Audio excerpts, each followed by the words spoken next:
Welcome to the Nonprofit Exchange Podcast.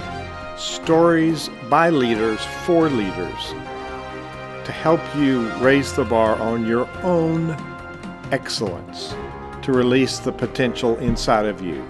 Now, here's today's podcast. Welcome to this version of the Nonprofit Exchange. Russell David Dennis, how are you today, sir? It's a beautiful day here in Colorado, a little cloudy, a little cool, and it's a great day to just be alive. When we have a longtime friend and another brilliant person who's in my life, and Russ hasn't met him yet, but you will discover for yourself that Don has many, many gifts. We're going to talk about a special topic. We're all challenged around the topic of talking about money. And we like to champion charity as a definition of what we do in the social benefit sector. The word is nonprofit is used a lot. It tends to color our thinking about money. Our guest today is Don Ward. Don Ward wears a number of hats, but I know Don Ward from the CEO clubs in Central Florida, where you've introduced me to some really great leaders. And Don, welcome to the Nonprofit Exchange. Thank you very much. Honored to be here. And as they say, whatever you honor will honor you. Love it. Love it. Now, there's a lot of things you do, but in this space of influencing leaders, and our topic today is money has eyes. So talk about your background, your experience, and what gives you the knowledge and wisdom to present today around this topic. Mistakes and great mentors. The only two ways you learn. So I would say that's what qualifies me. Probably there's a call that I'm going to give you a mock version of that call later that I used to run for a CEO organization that you and I were part of. And people would find out about an event and go, oh my God, I got to be there, but my credit card is maxed out. I don't have any cash. Nobody loves me and all that stuff. And we would just say, do you see yourself being there next week? And they go, yeah, I got to be. Say, okay, no problem. Be on a call at 9 o'clock on Wednesday night. And so I'll give you a dose of that call a little later on. Great. But yes, Great. I've also helped over 400 companies raise seed capital on up to over $1 billion.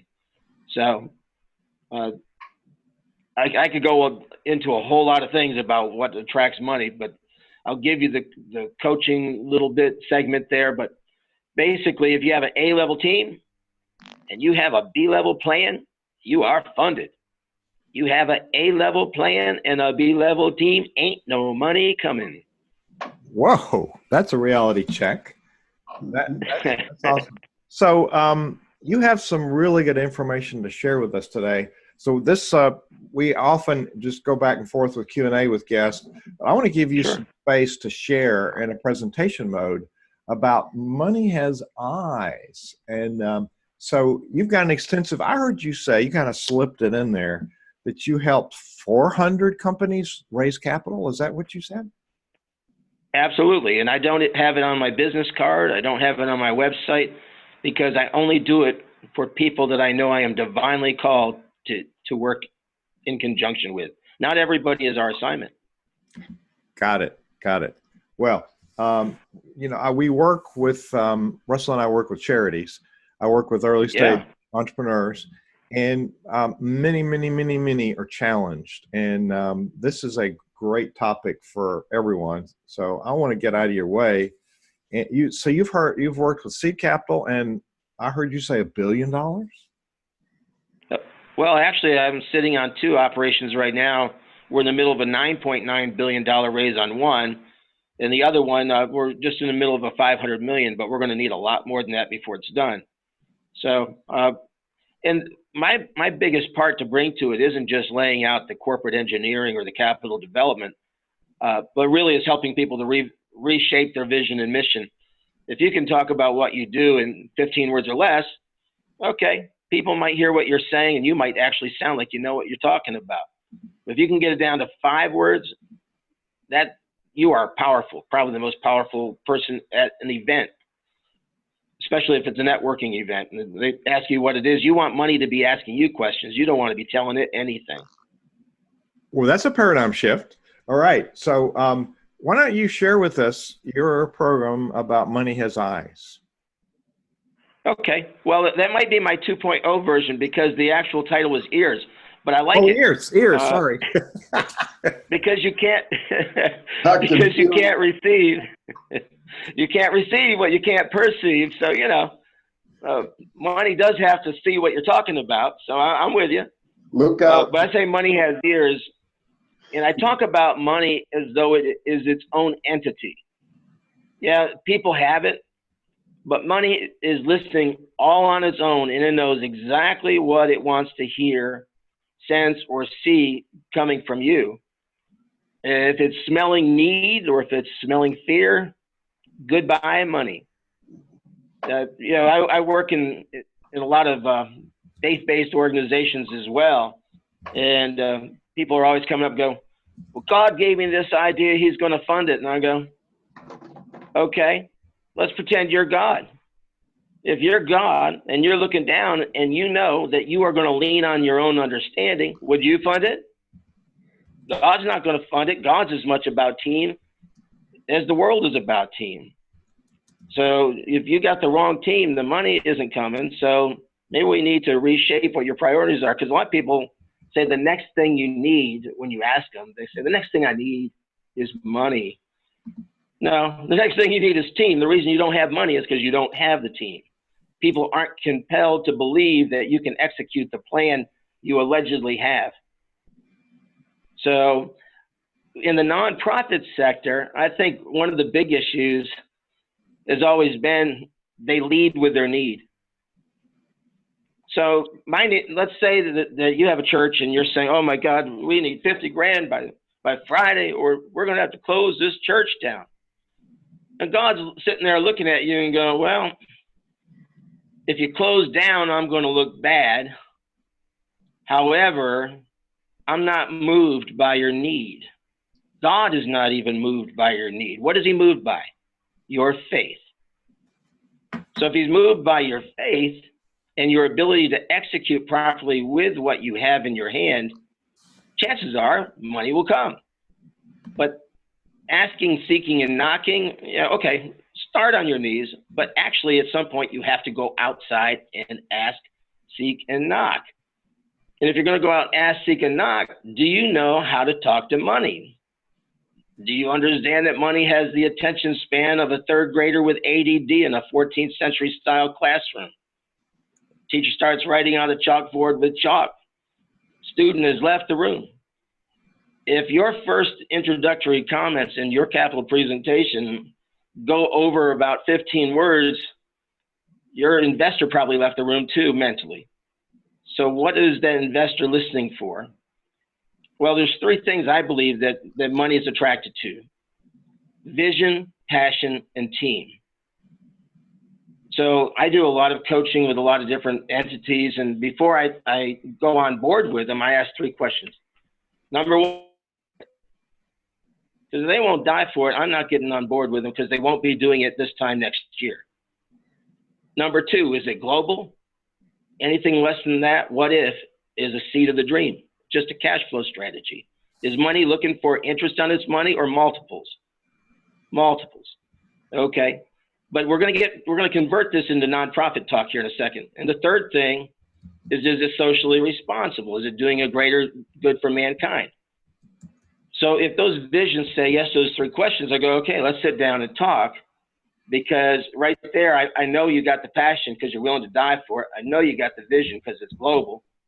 So you've permitted yourself to see beyond a cash flow, or you've just permitted yourself to see beyond your own ability. You've permitted yourself to see beyond your own resources, because in my line of thinking, God never asked you to do anything you have the ability to do, because he's counting on you to build a team. And so that leads to, what if there are three phases to a dream: the birth, the death, and the resurrection? And why does every dream have to at some point die? Because entrepreneurs are entrepreneurs and they think they know it all. Ask me how I know.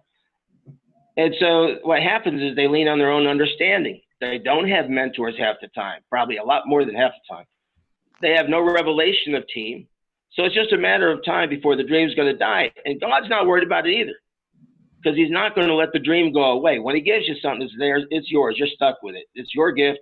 You can be grateful or consider it a curse, whatever you want.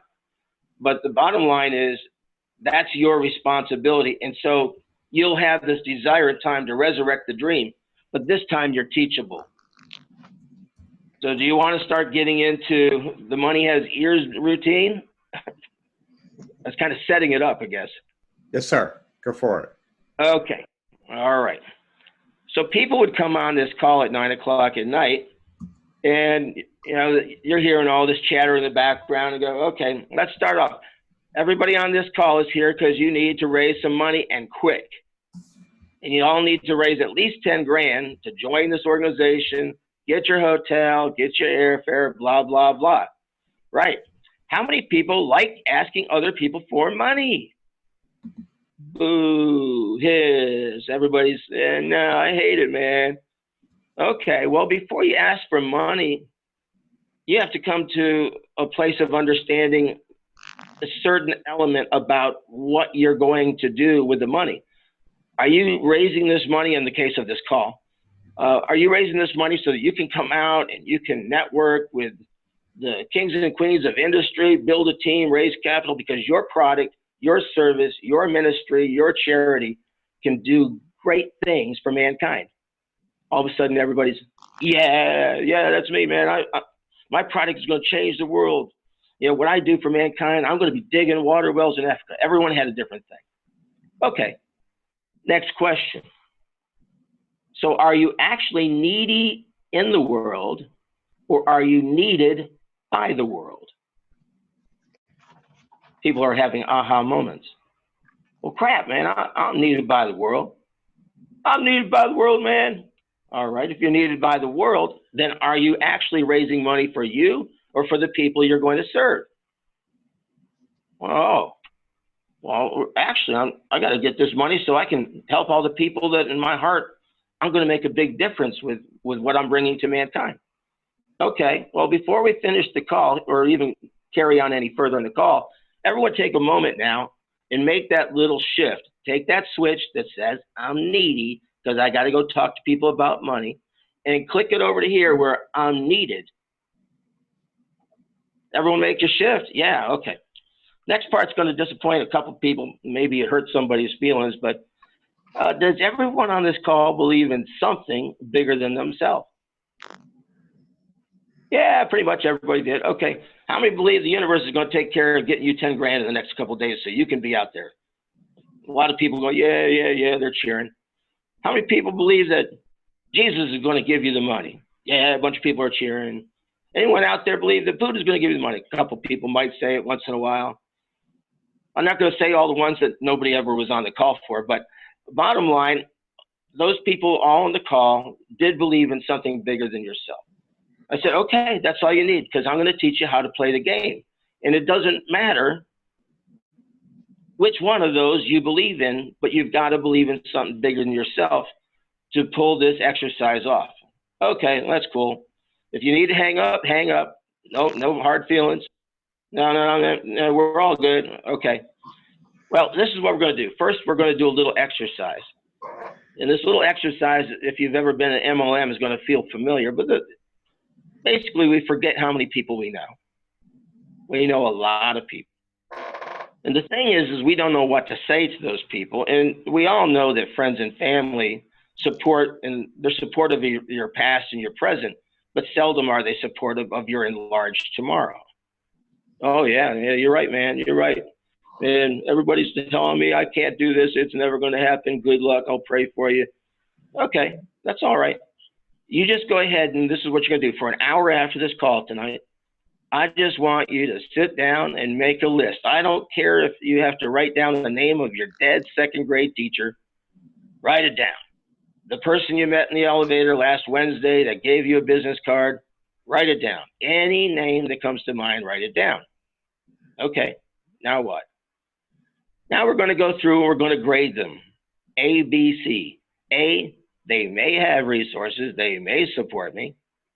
B, I don't know if they have resources. I don't know if they'll support me. And C, ain't no way. Now, what I want to tell everybody on this call is I've had people call me and say, I got 3 A's, 5 B's, and like 300 C's. And I'd say, go practice on a C. And then I'm going to teach you what it is they're going to say. But before I do, I have to explain about what money is listening for, because recall this, money has ears. Money wants to know 2 things. If I'm coming home, how much more money is coming home with me and when? If I'm not coming home, am I doing a greater good for mankind and getting a tax deduction? So we have nonprofits on the call tonight? Yes. Okay. We have for-profits? Yes. Okay. I'm going to give you some modeling of the right language, because I'm going to tell you a little surprise right now. The truth is, you're not even going to ask the person sitting in front of you for anything but wisdom. Oh my God, I thought we were raising money. You don't understand. When you ask for money, all you're ever going to get is wisdom. Ask for wisdom. And they're like, well, he's probably right. Well, that kind of makes sense. Let's say, okay, now here's where you're going to find out who you call, because I don't want you using your head to figure this out. You went through a list building exercise. I don't care what you do with it. You can throw it away now. Well, why am I going to do all that work and fill out the list? I just wanted to stir up in you just the remembrance of how many people you really know. Yeah, okay. Well, here's the part of the list. This is the part of the exercise where the magic happens. You're going to go, oh, universe, oh, Buddha, oh, Jesus, whatever you're claiming to be your higher power. And you're going to say, give me 5 faces. Now, this is how long it's going to take you, ladies and gentlemen. You take 10 minutes. If you meditate, you meditate. If you pray, you pray. But before you do, you just go, in the next 10 minutes, I want you to put 5 faces before me, and I will call those faces in the order that you give them to me. Now, there's something about lining up with your word, with your maker. If you told your maker, this is what I'm going to do, you better do it. So you're going to call those 5 faces. What are you going to call those 5 faces for? A 10-minute wisdom meeting. 10 minutes. What I'm about to teach you, you do not need a business plan. You don't need an executive summary. You don't need, all you need to do is to sell you as being willing to die for it, that this is an incredible opportunity, and that you're building a team capable of executing the plan. And you don't have to prove any of it, because you're not asking people for millions. You're asking for thousands. It's a whole different league. Okay. Well, this is kind of how it goes, ladies and gentlemen. You're going to call up the 5 faces that you just got in that 10 minutes time, and you're going to go, I know I just met you in the elevator last Wednesday. I looked you up on LinkedIn, saw you've done a lot of things. I'm moving a project forward, and I need to get some counsel from somebody that isn't family or isn't a friend, because they all just going to be a dream killer. I need to get a third party look at my project. And I promise, if our meeting goes 11 minutes, it'll be your fault. Now, the other person is going, number 1, I just met you last Wednesday. Number 2, you think I have wisdom? Let me tell you something. I started the call off and said, whatever you honor will honor you. Anyone that's ever asked you for wisdom, were you insulted? No. No, you honored them. You said, man, I don't know. I sense I could get some wisdom. I was meditating this morning, and I'm going, man, I need some wisdom. Who can I call? And your face popped up, of all things. Really? I just met you in the elevator last Wednesday. I don't question it. When I ask my maker for a face, he gives me a face, I'm going to go talk to the face. You're the face. Would you honor me with 10 minutes of your time? I promise it won't take 11. Yeah, okay. And to honor your time, I understand there's a Starbucks or whatever there is, just a couple blocks from you. I'll come to you. I'll be there ahead of schedule, and you will be out in 10 minutes. All right, okay. I'll come see what you're talking about. Next day, it's 2 o'clock, just like you just set up with them. You're there early. You're looking professional. money does have eyes, and if it looks at you and says, you ain't professional. So thanks for that tidbit there, Hugh. We're going to add in a little addition that money has eyes too. But, but money is looking for something better to do. Money is always looking for something better to do than it's doing today. And it'll go from point A to point B in the speed of thought. It has no loyalty. And money doesn't like to keep doing the same stupid thing it did before either. So nonprofits have a real issue if they can't give a compelling vision of how they are learning to actually reproduce once you give them some seed. Because most nonprofits are just eating the seed. They're not doing anything with the seed to grow more. So there are some issues here that'd be another phone call.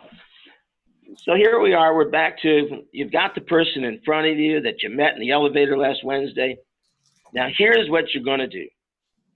You have 10 minutes.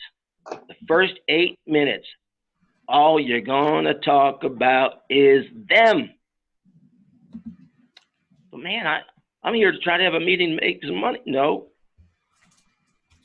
Everything flows through relationships. Let me ask you a question, is what I used to say to them. If you sow 9 minutes of undivided attention into somebody, do you think you might reap 1 minute of undivided attention? Well, yeah. Okay. All you need to say is going to take 1 minute. And I'm going to teach you what you're going to say in your 1 minute. They're going, okay, all right. So what's that going to be? Well, it depends what it is that you're taking out there, or what it is you're raising your money for. But basically, it's the same whether you're for-profit or you're nonprofit. Well, yeah, I know I just met you last Wednesday. I'm so honored that you're sitting here in front of me and you gave me this time. And I promised you 10 minutes, so I got a minute and a half. I can do it in that amount of time. This is what I'm working on. I've committed my life to it.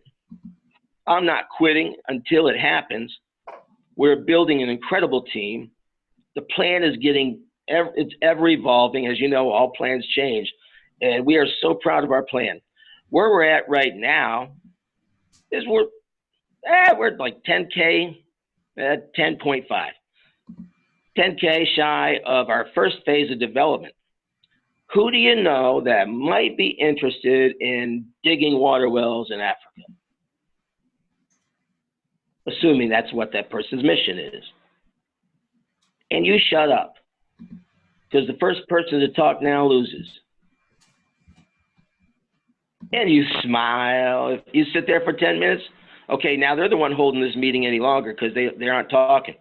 But you just smile, you sit there, and they're going to come back. And money always says, so what are you offering? Well, if you're a nonprofit, that's way too easy an answer. A chance to earn some human interest, do some good for mankind, and get a tax deduction. That's all that's looking for. Nonprofit money that's all it's looking for. Now the question is, what you're offering, what you're doing for mankind, is it better than what it's presently doing for mankind? Well, that's only convincing to the money if it's sold out that you're sold out. So how sold out are you? Well, you just told them you've committed your life to bringing this to pass. And this is, you're doing everything. You've been building this, fortune level team. You've got a fortune level plan. That's another key word to throw in there, because those words, they represent that you're professional. You're not messing around. They're not going to stop and go, can I see your executive summary? Because you're not talking about 50, 100,000, or $1 million. You're talking about, you might say, if I find 3 people at $3,333 a piece, we're there. Now, if you're for profit, then the person's going to turn to you and say, so what are you offering? You're going to say, well, we're offering a convertible promissory note. It's paying 1% simple interest per month, 12% per year. Can you get that at your bank? No. You can't get anything close to that at your bank, can you? No. But what are you saying about a convertible? Oh, well, we're getting ready to raise capital, and during that cycle, that 1 year offering, at the end, if somebody wants their money back in a balloon payment, we'll pay it back to you. Now, the people on the call are going, where am I getting the 12% interest? I go, oh, come on, guys. If they give you a check for $10,000, take 12%, put it in a little pile, and every month, even if you're there at 11:59 p.m. on the 1st, you have in their hand that little check for 1%. You're getting that money out of the money they gave you. So you don't even need the money to pay back the money. Oh, that's pretty ingenious. They're going, well, that's slick. That could work. Could work. Yeah, I'm going to tell you this. When it comes time at the end of that year, and I've done this for about, I can't even tell you how many people were on that call over the 4 years I used to do that call. Well, lots of them. And at the end of the year, though, 85% of the people that did a convertible promissory note converted to equity. Now, those of you that are for-profit are going, I think he knows, I know what he's saying, convert to equity. Well, yeah, they were there in the seed round. They were your founders. They were the ones that believed in when everyone else thought you're crazy.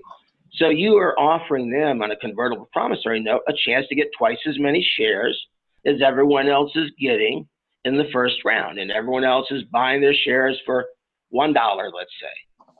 So somebody else writes a check next year for $10,000. They get 10,000 shares.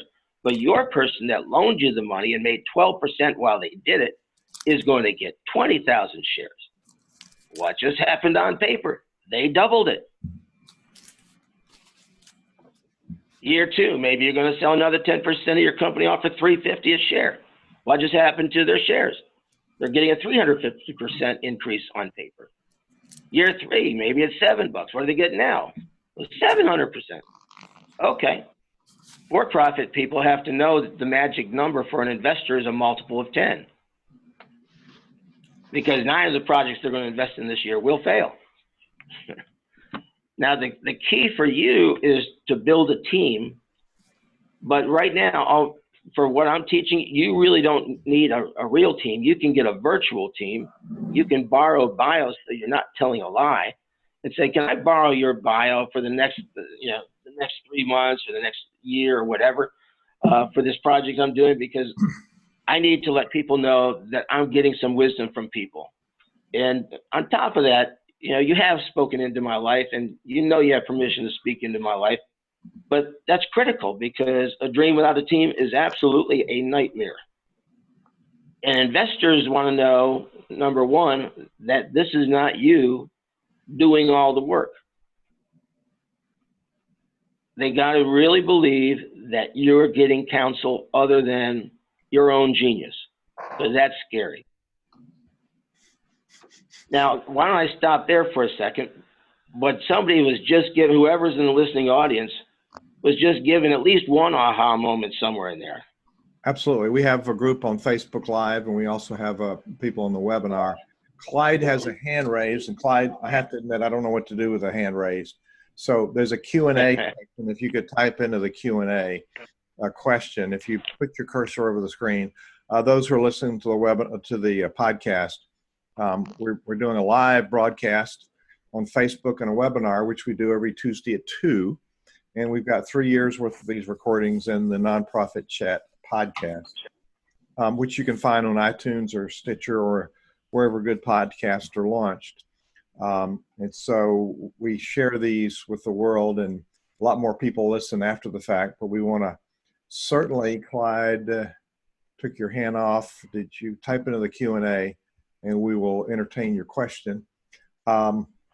So Don, I want to clarify, we have a lot of synergies. Can you share the Facebook page? Yes, I will share the Facebook page. Here it is. There it is. You can type questions in the Facebook page. Don's talking about raising capital for equity in a for-profit. It's easier, actually, Don, to raise money for charity. In raising equity money, you have all kinds of compliance issues with the Securities and Exchange Commission. The charity has IRS compliance issues that we have to use the money for the manner that we've raised it and for what we've formed our charity for. So there is good stewardship in either one. Now, your team members are volunteers. I hate the word. They are servant leaders in your organization who work for that pay. And so taking advantage of that member engagement, fan engagement, participant engagement. I think there's a money has eyes and ears. Also for the presentation to the team members, because they will not respond to need. They'll respond to the same dynamic. This is what I'm doing. Here's your passion for it. They're investing their time. And so the reciprocity is that we put our efforts together, the impact is going to be much greater. And I want to come back what you said, which is spot on.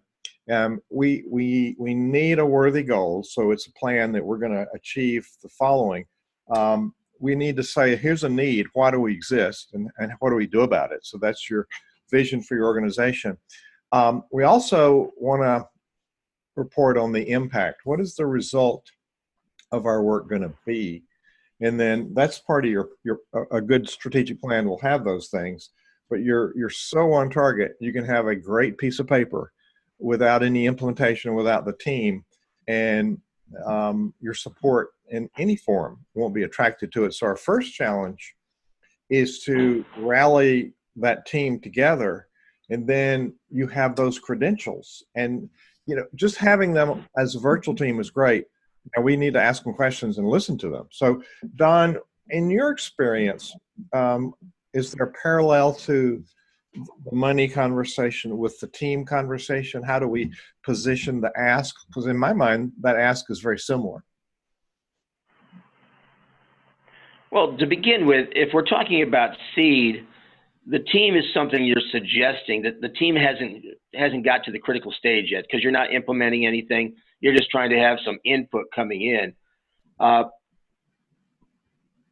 Really trying to think of how to shape what's going on in my head, because we've got two dialogues going on. We've got a for-profit and a non-profit.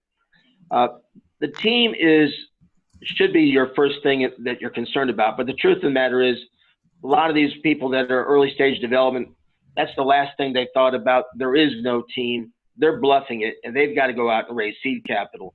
What I just gave them was a mechanism that can do it without an actual team. But to be of integrity, because that's another key ingredient to this whole thing working. You want the universe, or you want God to cooperate with you, you better be of integrity. I don't teach this lesson to anybody that just wants to pay off their bills. I am not going to go out and teach this to somebody that isn't moving something forward, that isn't tied to serving mankind, because this could get manipulative. I'll give you, this is a funny short story, but I had a guy, now he really ended up doing what he was supposed to do, but he actually had $3,000 he needed to pay up, or he was in a lot of trouble. And he calls me up one night and I said, well, I wouldn't typically give this lesson to somebody, but I know you. So I kind of took him through what I just shared with you all. And he calls me up the next day and he goes, I got 5 faces, man. I got 5 faces. 2 of them I've never seen before. Now that wowed me. I'm going, what? 2 of them you've never seen before. Now the reason I'm telling you this story is because the following week he met one of those faces and he got his $3,000 on the spot. I am glad I didn't tell him he was nuts, because I didn't want to really hinder his faith, because he believed that I taught him something that would work. I just didn't realize that it's very possible that you could be given a face you don't know yet. There's the what if. See, he could receive that possibility. He could perceive that was possible, so he was able to receive it. So it became possible. But that's a kind of a crazy little insight that we can't determine anything. Well, whatever we believe is true, at least to us. It may or may not be true. But whatever we believe is true, at least to us. And he believed that this system would work, because I told him I'd helped hundreds of people. So guess what? It worked. Russell, you've been taking notes and observing with your eyes and ears. Have you got a reflection and/or a question for our guest? Well, I absolutely agree with what he said so far. For me, I had struggles, and the first thing I had to do was raise my level of consciousness. and look at addressing the universe. You know, some it's called prayer, it's called treatment, you know, but there's a way to do it and a method to do it, and I've been learning that. And what I've been learning is pretty much a lot of what you just said. It's remarkable.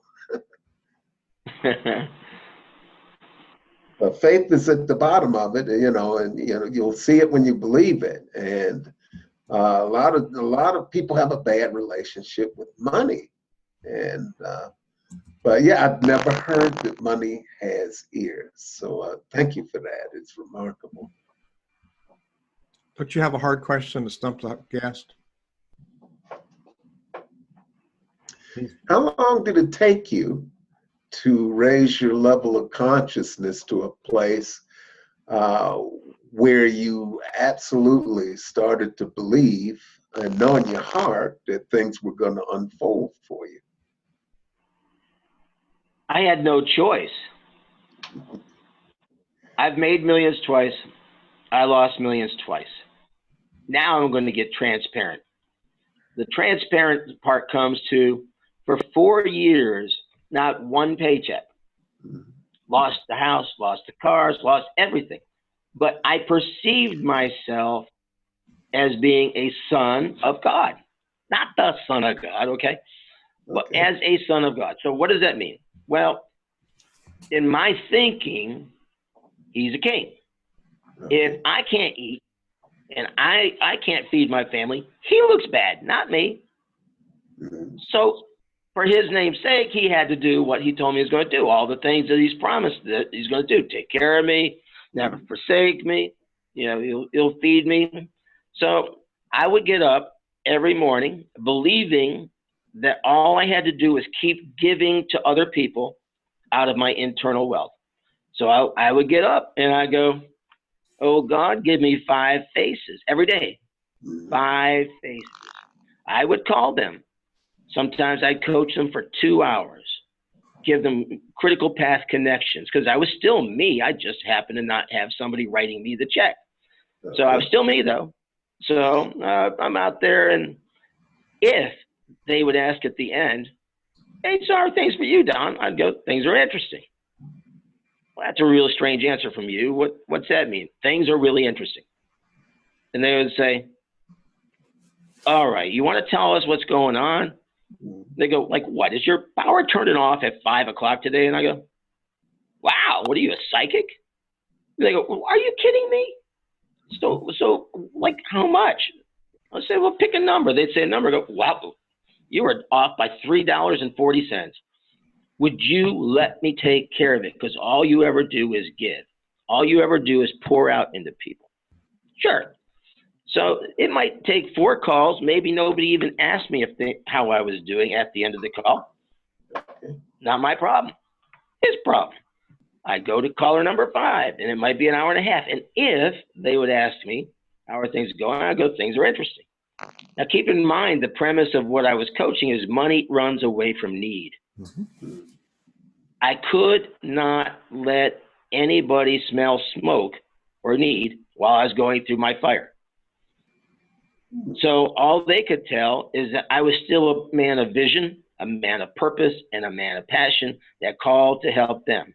Because I literally did not call them for any agenda other than to fulfill my commitment to call the 5 faces that God gave me that day. For 4 years, there were times where I had mansions for 13 months to live in for my family.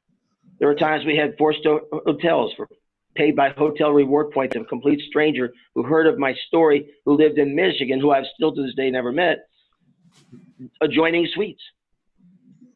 Whatever you believe determines what you can receive. I would be leaving one hotel and going, okay, you know, I was online today and there's this brand new place. It's got, you know, suites. I'm going to start driving in that direction. I'd drive in that direction. I'd get a phone call. Somebody's calling up. What's happening, man? We're all moving. Where are you moving to? I tell them. They go, I didn't think you had any money coming in. Not my problem. They go, well, what are you talking about? They go, well, where are you going? And they say, well, what do you need to get in there to stay there? I said, I'm going to need a credit card for deposit. Oh my God, would you let me do that? But you notice I never begged. I never borrowed. It was not my, that was not my, all I was supposed to do was operate in faith. You know, and I spell faith, R-I-S-K. What the heck do you need faith for if you don't take any risk? Right? So without risk, there is no faith. And there's actually a scripture, and it says, it is impossible to please God without faith. Well, in my way of thinking, that means it's impossible to please Him without risk. So being the risk taker that I was, I'm an entrepreneur from day one. I was born an entrepreneur, you know, probably had seven jobs at age 3 or something, you know. You know, that's an extreme exaggeration, but not too far off probably. But the point is that entrepreneurs are risk takers, and that's pleasing. I think God was quite an entrepreneur. He took a risk and created us, and look at the chaos He's watching. You know, I mean, it's mayhem. But the point is that the resources that we need are there. And I'm gonna give you this, and I'll shut up because I'm already tired of hearing myself.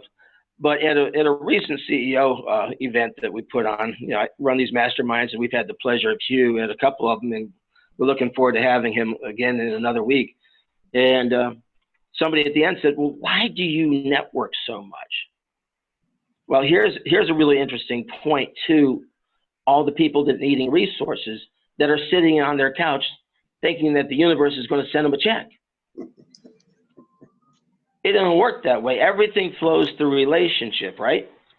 So I said, well, for 12 years, I do at least one-on-one every day. They usually go 2 hours because I go deep. I do 1 to 3 events every day. And the reason for doing it is so that I have a more expansive contact grid full of trusted relationships. That means with more people that trust me, the more people I can help.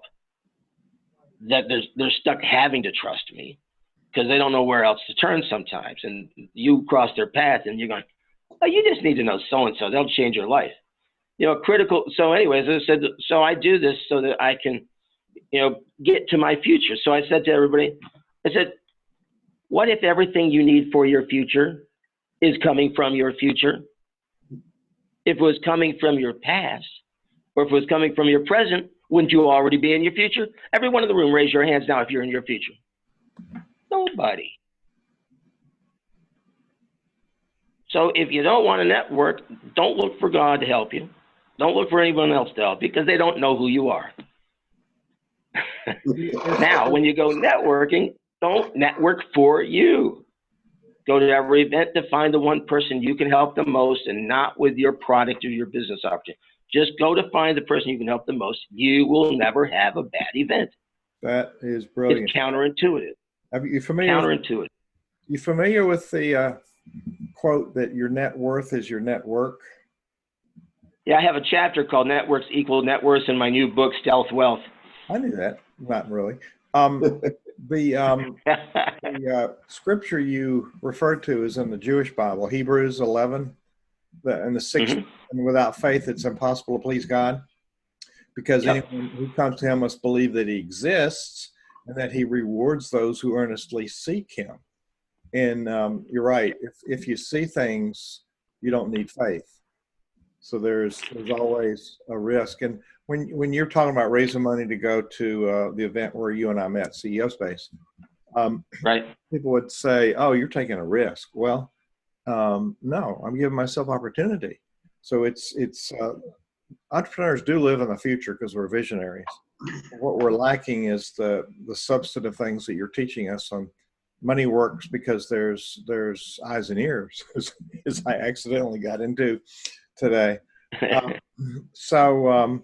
The people listening are very quiet. They're probably taking notes. So I don't have any questions on Facebook.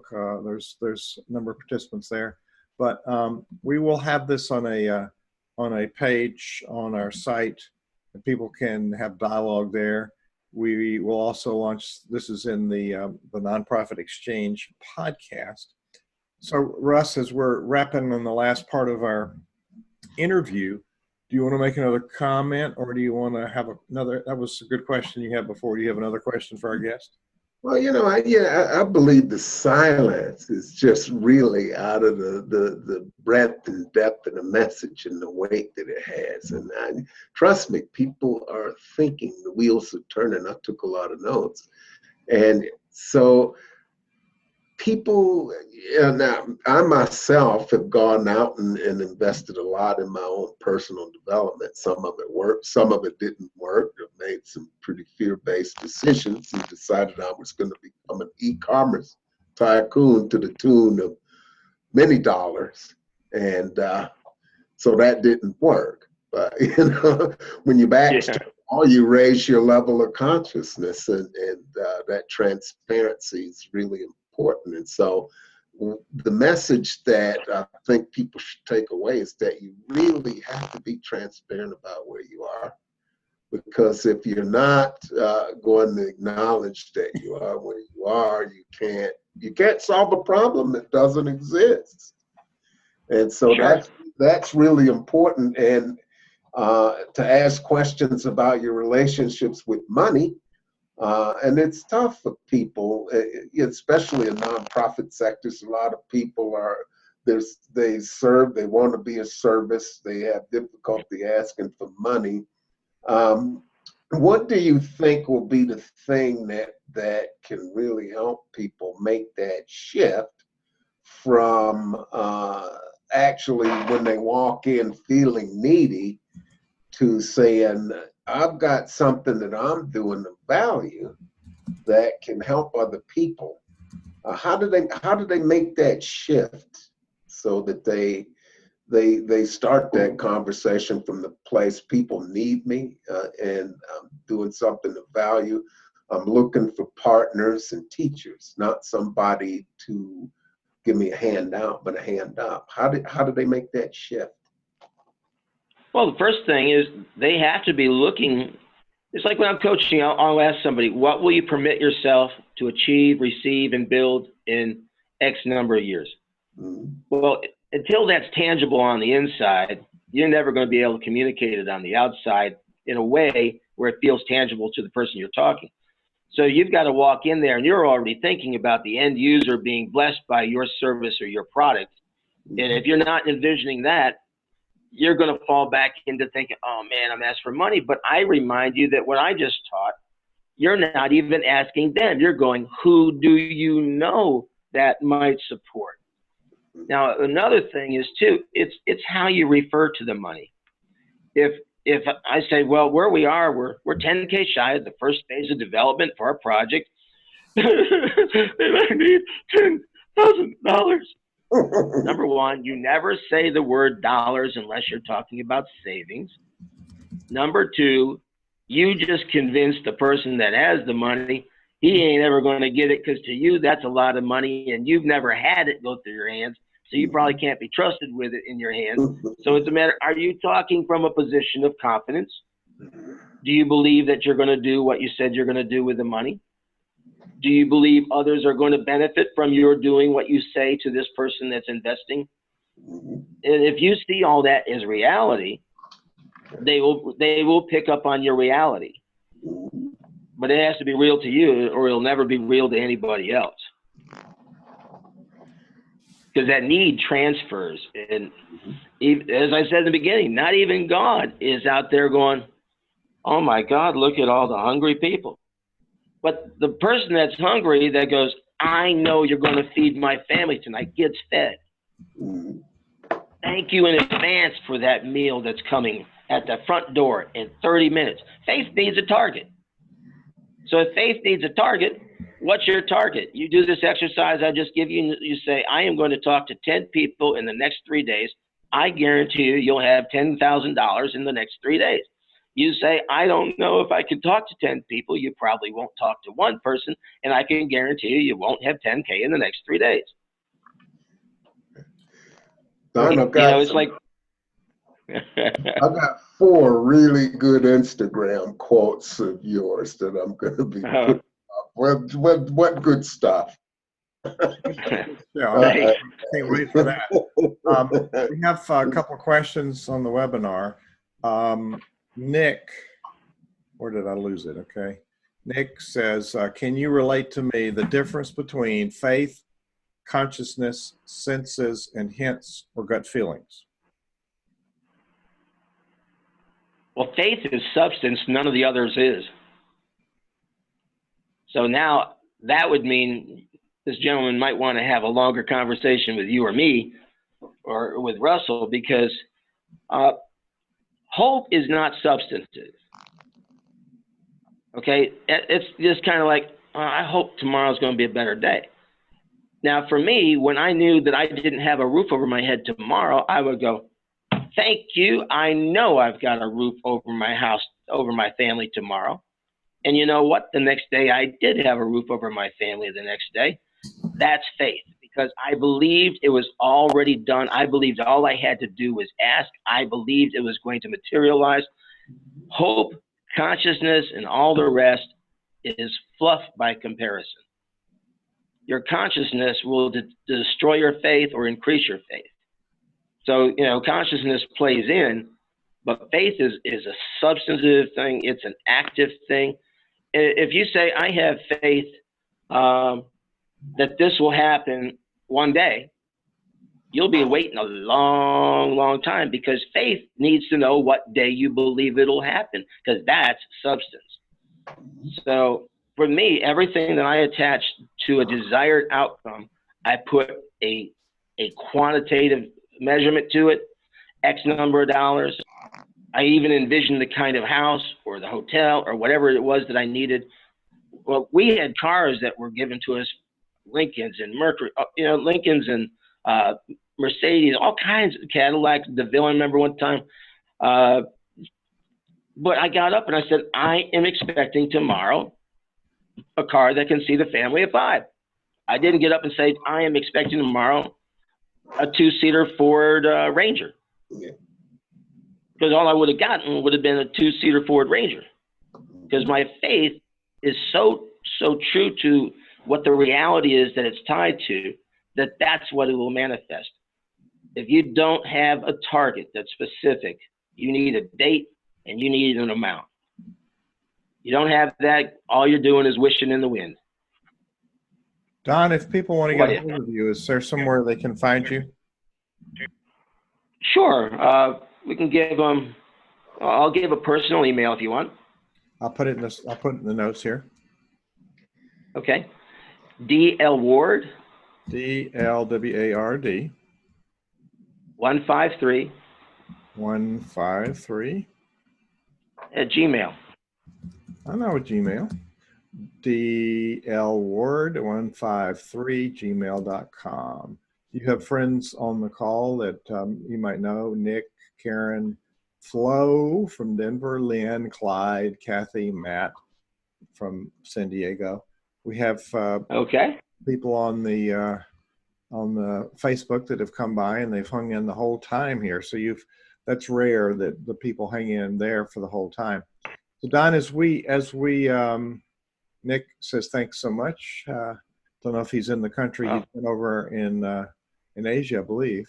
Or the Middle East, I think you were, Nick.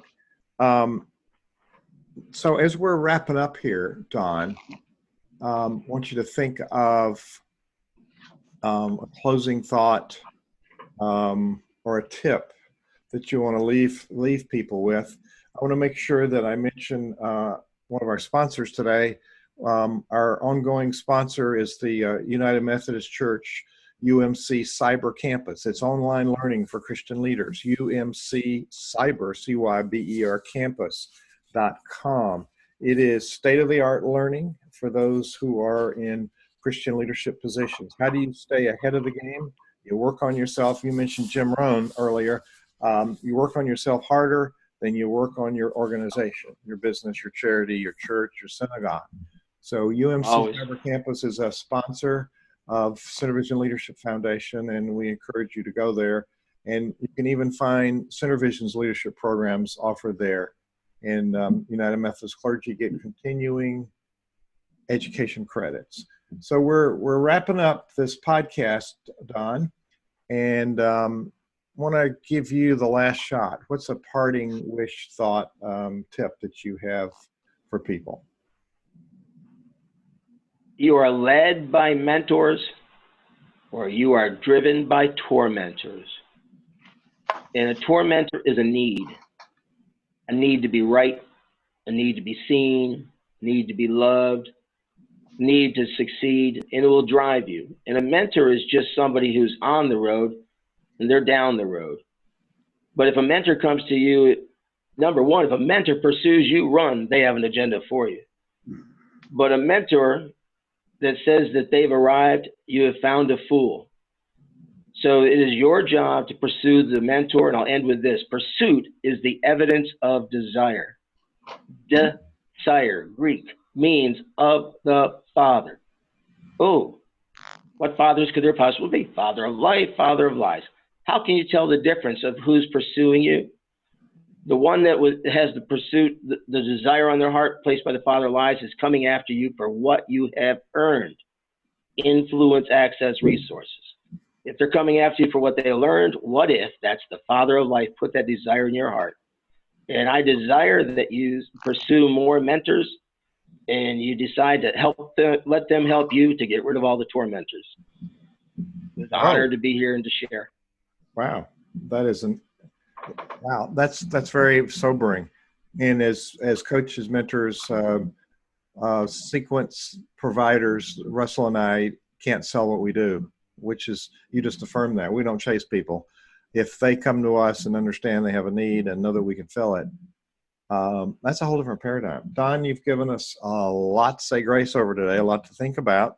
And when we started, you said you had 30 minutes of content. Well, we've pretty much stretched the hour. I'm sure. And content isn't the issue. I just want to make sure people are content.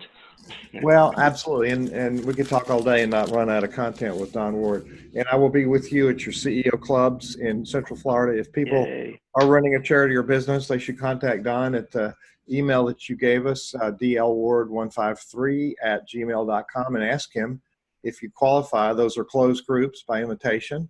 And Nick's in Canada. He said, thanks so much.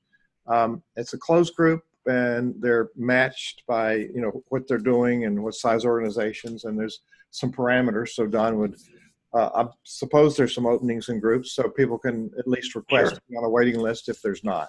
And every time I've been to a group, it's been an amazing group of individuals. So if you're in the Orlando, Florida area, Don Ward is a champion that I suggest you reach out and connect with. Blessings to you, Don. You've given us a lot of insights. Russ, thanks again for being in the seat with me and sharing these interviews. Yes, it's been a pleasure. I was honored, Russell. Don, it's a pleasure to know you. One last thing, Stealth Wealth, the book, because this is a book I think people need to read. I'm certainly going to read it. When's that available? I am shooting to have it by December 1st right now. I've got 2 other books. They're all written, and they were just waiting for the appropriate time. And when I'm coaching, I'll say, I'll send you a copy of a chapter. And then they go, man, I need the rest of this. And I go, that must be the indicator. It's time to get this thing out. So it'll be fun. But I'm happy to share it. Everything I got is on loan to me. So, nothing new under the sun. But I think it's kind of revelatory. It's counterintuitive. So those listening to the podcast, it could be many years hence. We're approaching the fall, actually in the fall of 2017. So if you're listening to this in the future, we will post where this book is. Don, thank you for sharing your wisdom with great leaders everywhere today.